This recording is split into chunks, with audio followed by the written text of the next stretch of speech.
Okay, hopefully I can do this before my neighbor starts mowing the lawn again and noises everywhere.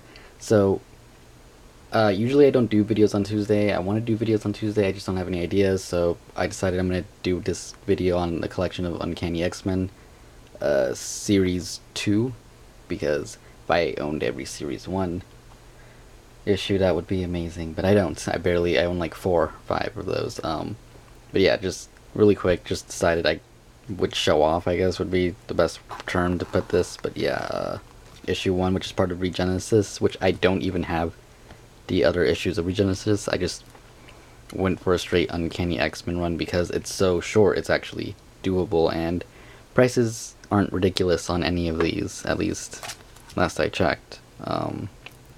Issue 2, which is Regenesis Part 2, which the first, I want to say 4 issues, yeah, it's going to be the first 4 issues. There's another Regenesis part, and by I don't have all the Regenesis parts, I mean because it goes into Uncanny X-Force and I think some other issues.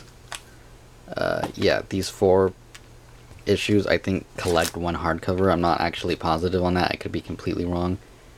But the first 3 are their own story, and this one does have to do with Sinister a little bit, but not really. This was like a standalone thing, and I didn't really enjoy it that much, but it was the last one I was missing to complete my collection, which my cousin got for me.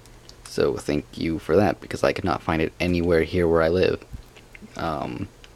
Issue 5, 6,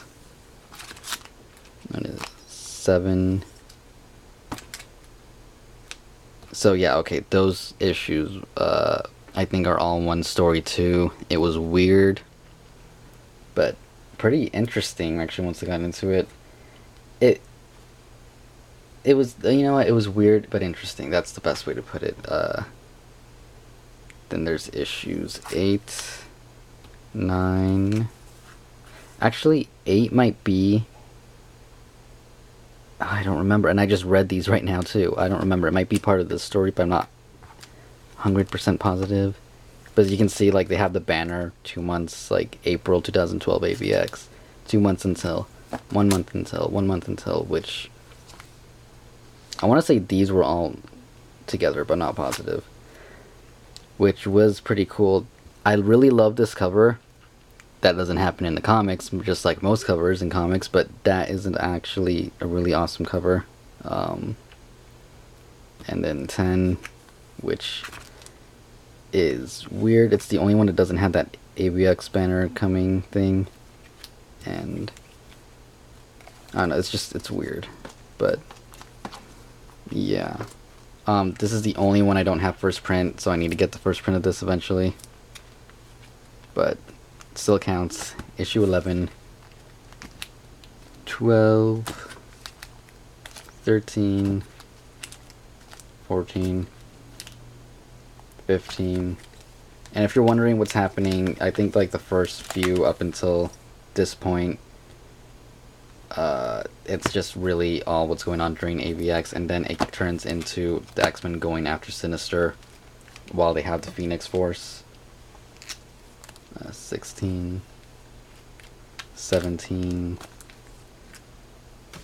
I'm not sure about this one. I think they're still fighting Sinister in this one, but I know by here they are fighting the Avengers, and it's just them 2 left, Scott and Emma.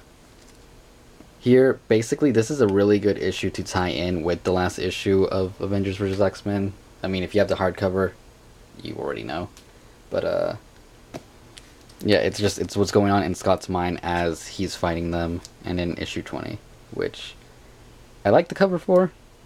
It was okay, it was good, you know. This one is probably like my favorite one out of all of these in the series, is issue 19, just because it really goes in with it.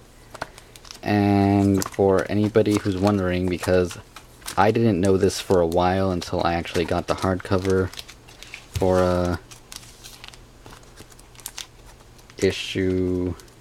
for Fear itself, but if you're wondering, Juggernaut / Colossus, if you're wondering where he got that power, or, you know, whatever, even though he doesn't have it by the end of this series, it's gone. Like by I think it's like the very last issue of this. It's gone of issue 20. It happens in Uncanny X-Men Fear itself, and I think it happens within the last like 2 or 3 issues.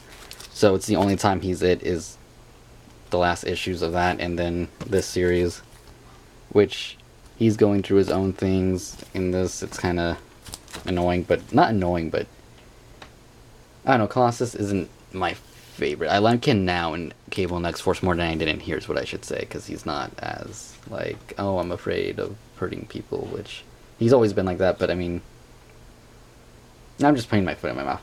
I don't like him that much in the series. That's pretty much all I got to say.